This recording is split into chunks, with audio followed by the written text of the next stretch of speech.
How will we power our future? Can we create a healthy and clean economy? Climate One at the Commonwealth Club is at the forefront of the global debate about energy, economy, and the environment.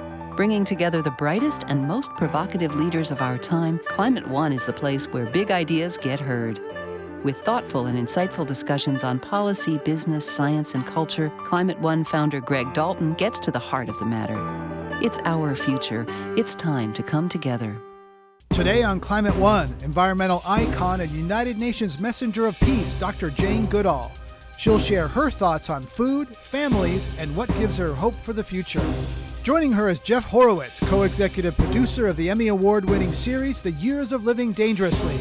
Next on Climate One.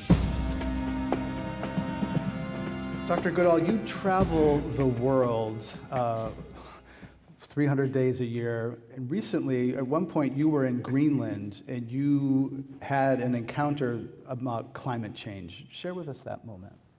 Well, it was really when the reality of climate change kind of viscerally hit me, because I was with some of the Inuit elders, and we were by the great ice cap, and they were crying, and they were saying, even in the summer, the ice here never melted. And there was just water pouring out of this great ice cliff, and the icebergs were carving, and it was really, And then I happened to be going straight from there to Panama, and there I met some of the indigenous people who'd already been moved off their islands because of the melting ice. The sea levels were already rising, and they'd had to leave because at high tide, their homes were endangered. And that just hit me from one to the other, as though the fates had taken me from this place to that place to see A, what was happening, and B, the effect it was having. So you knew about climate change before, but being there in that moment with those people made it different, got to your heart in a way that knowledge didn't. Exactly. Sometimes it just really hits you. And what have you done with that afterwards, with that impact? What did you act upon that knowledge? Well, first of all, learning all that I can about it, and reading some of the scientists' reports, and traveling around, and in all the lectures I give, and I don't know how many hundreds per year all over the world, I talk about it. It's not the main topic of my lectures, but it's something that I always bring in as the greatest threat that we face right now. Jeff Horowitz, how did you have your climate awakening? You've been into forests, you're a trained architect. How did you come to this climate conversation? I had a very pedestrian entree to climate change. I was one of the 8 million or so that saw an inconvenient truth. And living in the Bay Area, it's very hard not to get swept up in something that was so profoundly visceral in terms of getting us to all collectively as a world understand that climate change is such a serious problem. And in fact, it's almost the uber problem that we all need to tackle because so many other things follow as a consequence of climate.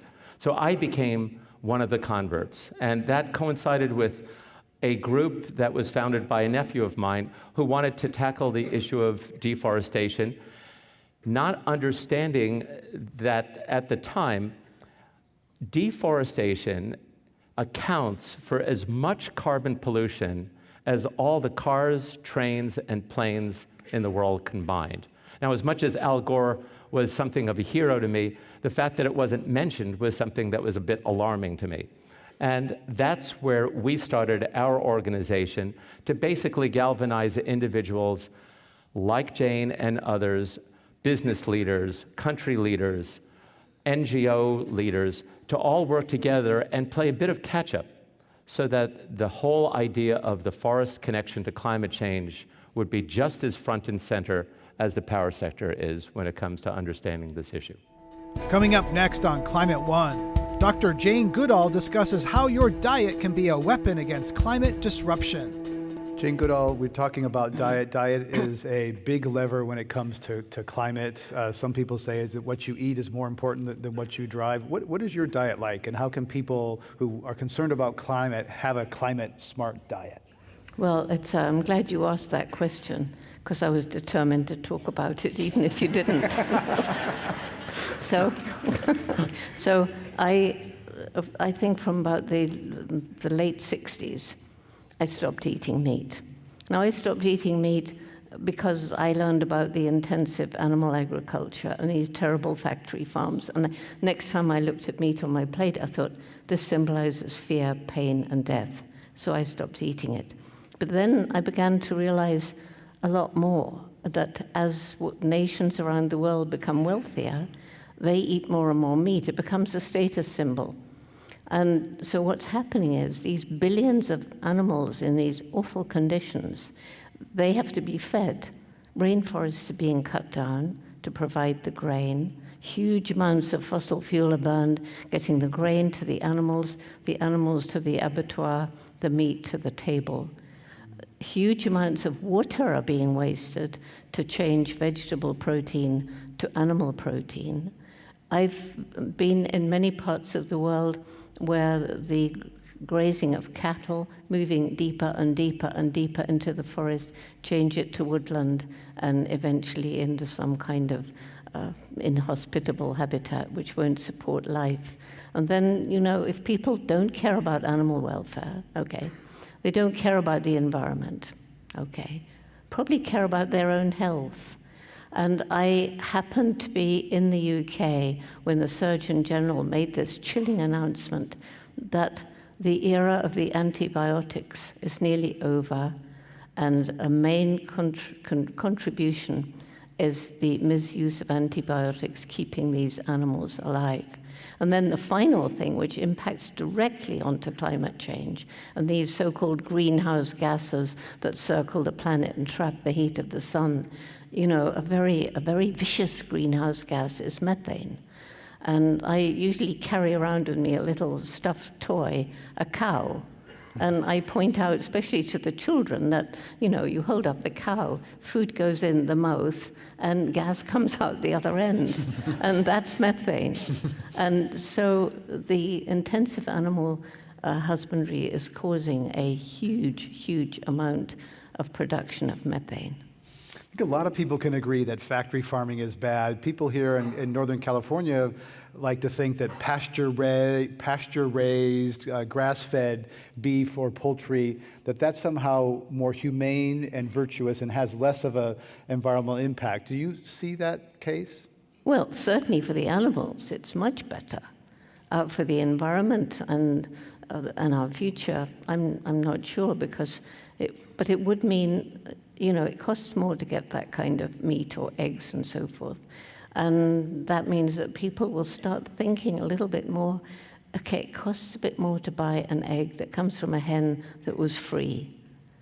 So you don't waste as much. Think of the food that we waste. You go into restaurants, go to Texas, see the piece of meat that's dumped on people's plates. What, you don't want to go to Texas? Who's it? Well, so half of it's thrown away. That's the point. So you're not against eating animals ever, it's just how it's done more mindfully, more respectfully. Well, I personally don't want to eat animals, personally. But you understand other people. If so, rather than just say all or nothing, which doesn't cause change, it's better to just go step by step. But the main thing is to make people think about it. Mm. And if people haven't been to an abattoir, I would advise them not to go because you'd have nightmares for weeks. So, there are all these different issues. That is the slaughterhouse? The slaughterhouse. Jeff Goodall, how have you changed your diet as you've become more climate conscious? Jeff Horowitz, Jeff Goodall, sorry. Jeff Goodall's an author who writes about it. Jeff Horowitz, how have you changed your diet? My wife is in the audience. Maybe she can help with the answer to that one. Yeah. I think, look, we just did a story in Brazil on beef. And the fact is that right now, at this moment in time, the Brazilian Amazon is once again being destroyed, principally because of this enormous interest in eating more and more beef. 65% of the Brazilian Amazon is going up in smoke. As people take a bite out of their burgers, it takes a bite out of the rainforest. I think all of us, especially in the Bay Area, who do like beef from time to time, have simply cut down on how much we eat. I don't think it's a hard thing to make a simple choice in a restaurant where you say we want to avoid some foods, when in fact beef and beans have the same amount of protein, but beef is 20 times the carbon footprint of beans. So it really doesn't take a lot to occasionally make that little choice, turn away from something that you know is harmful for your own health in addition to the planet's health. I have to put a funny joke in there that beans, I'm told by some people, does make us produce more methane gas. So that's the reason why I was. Thank you, Jane.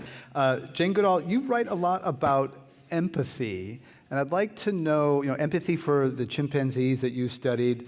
Can you summon empathy for poachers and people doing environmental degradation?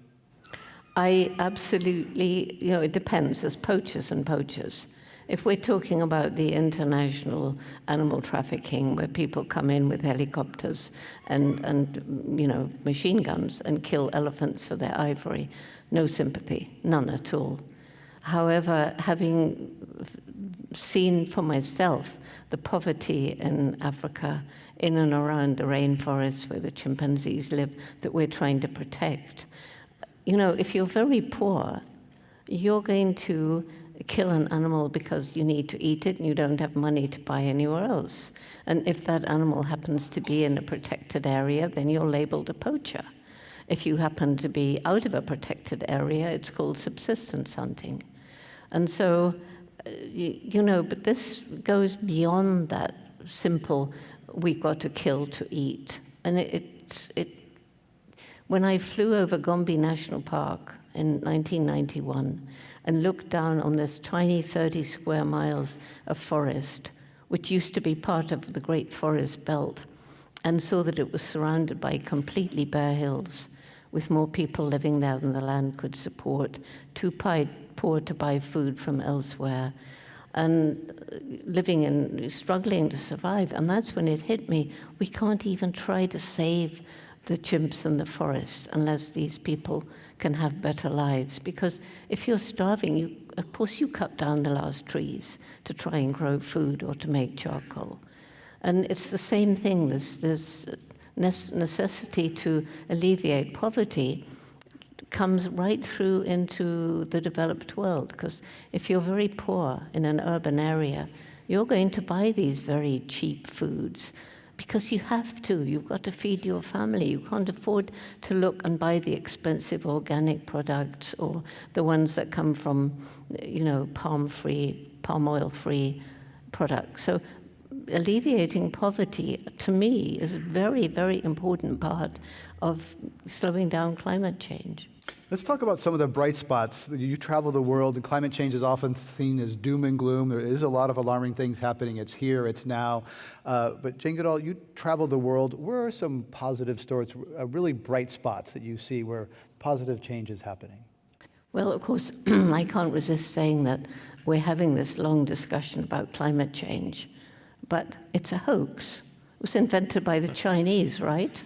So I don't know why you have this program at all. But anyway. So we should just talk about something else. No, there's a lot of bright spots. This is it. I mean, people say, Jane, you can't really have hope because you've been around, you've seen the destruction of the forest, you've seen animals, species decreasing in number, you've seen the poverty and all the rest of it.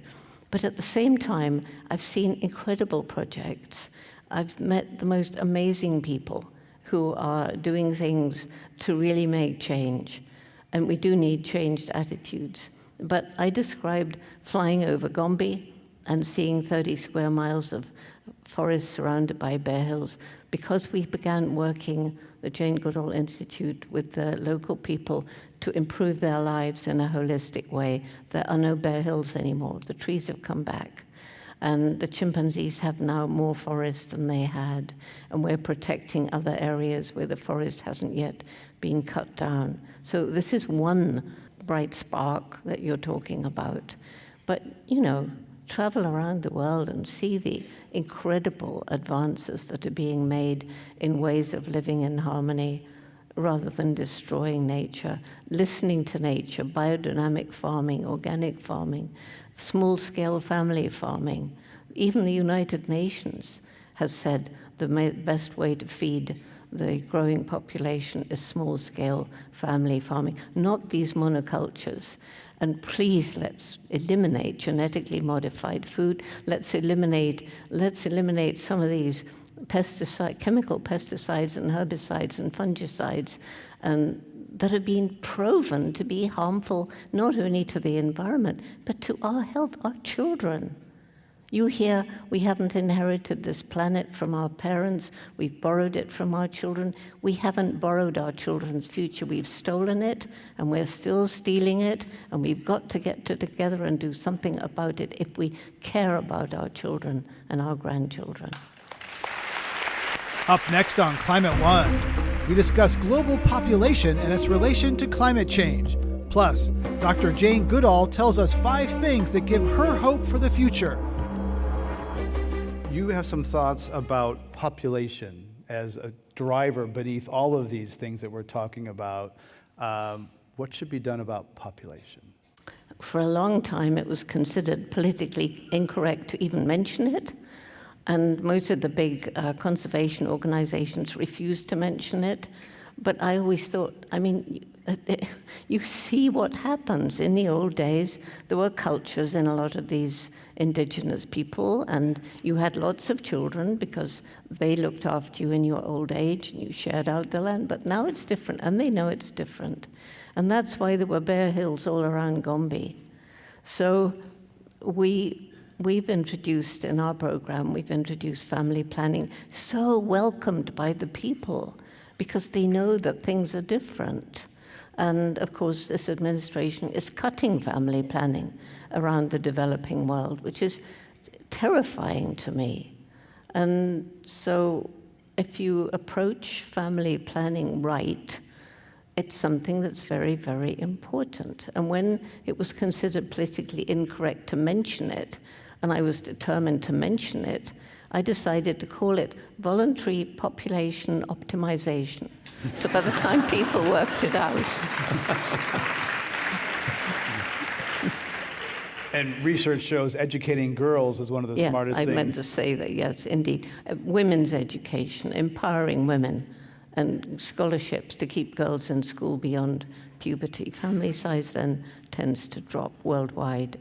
Indeed. As a pioneer in science who broke some glass ceilings, what advice do you have about girls who interested in science, technology, engineering, math, STEM careers? I think I always tell young people what my mother told me.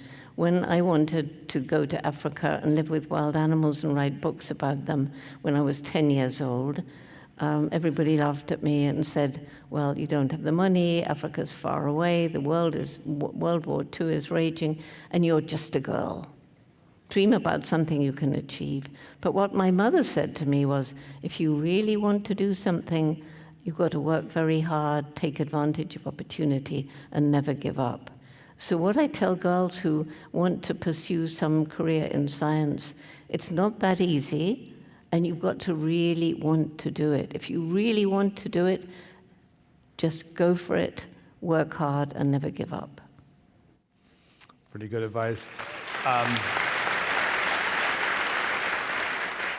And we have a number of children in the audience here today. We're talking about a very serious topic, climate change. Oftentimes, it's delicate to talk about climate change with children. How do you speak to young people about something that they're going to live this future more than the three of us are?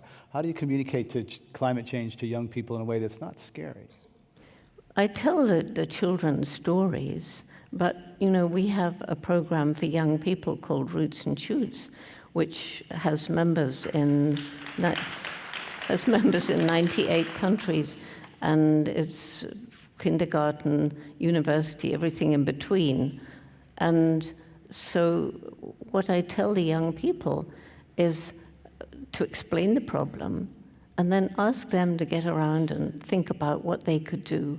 It's absolutely amazing what children can think of to do to mitigate climate change. So I think you explain the problem, and it can be a bit scary, but then you you say to them, but there's something every single one of us can do about it every single day. And you may feel, adults too, that the problem is so huge.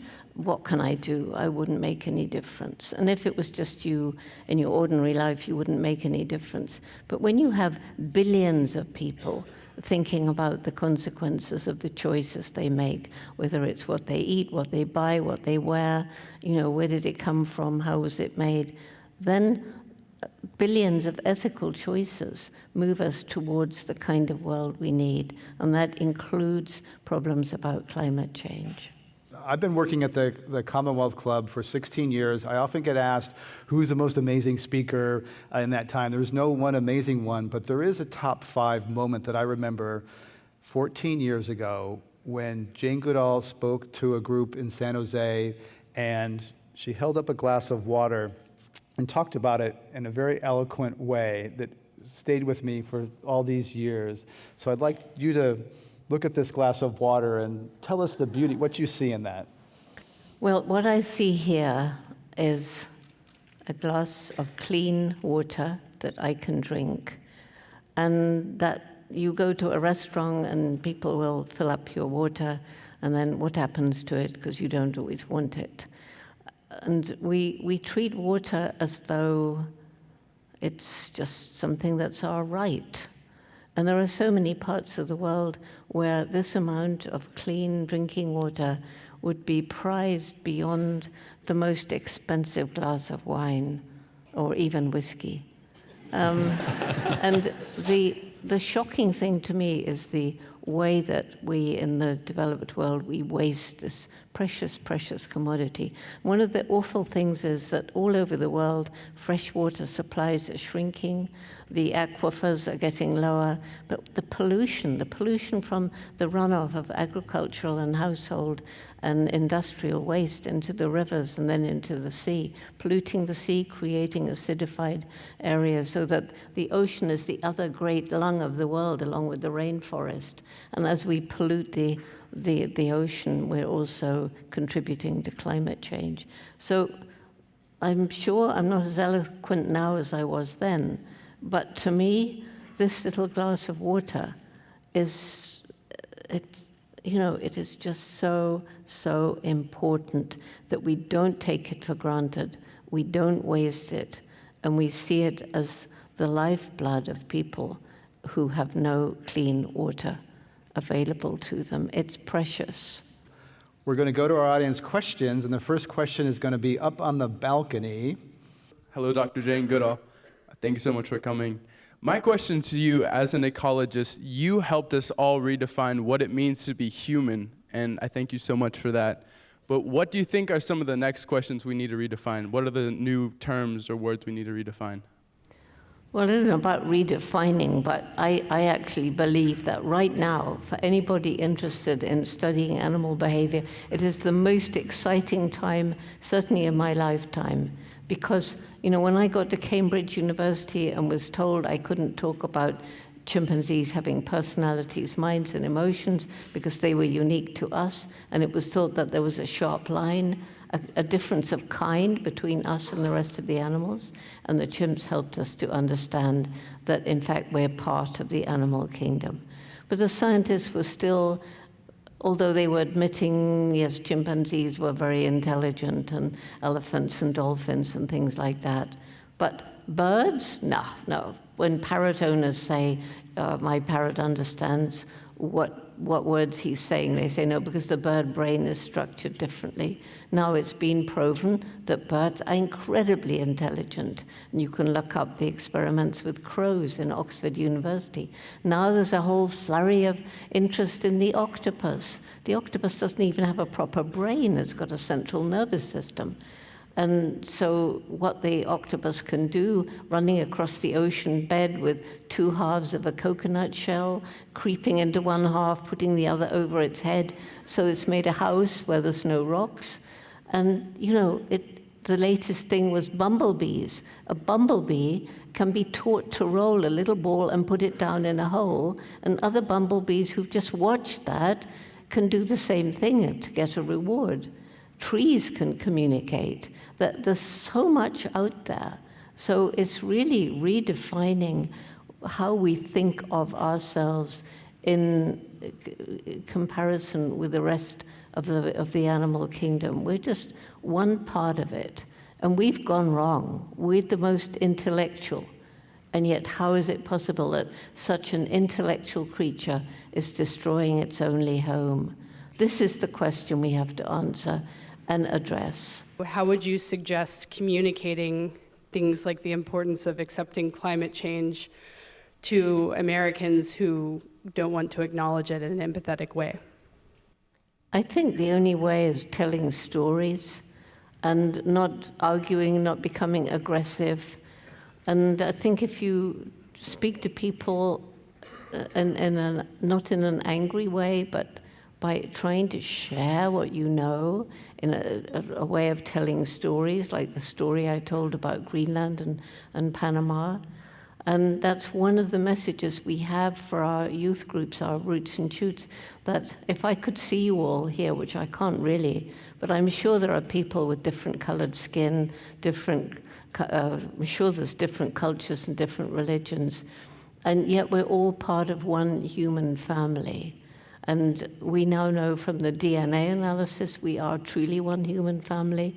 And if we cut ourselves, the blood is the same. If we cry, our tears are the same. If we laugh from the same kind of emotion. And so we may look different and sound different, but we're one family. And that's something that's really important. We need to learn to live in peace and harmony between nations, between cultures, between religions, and between us and the natural world.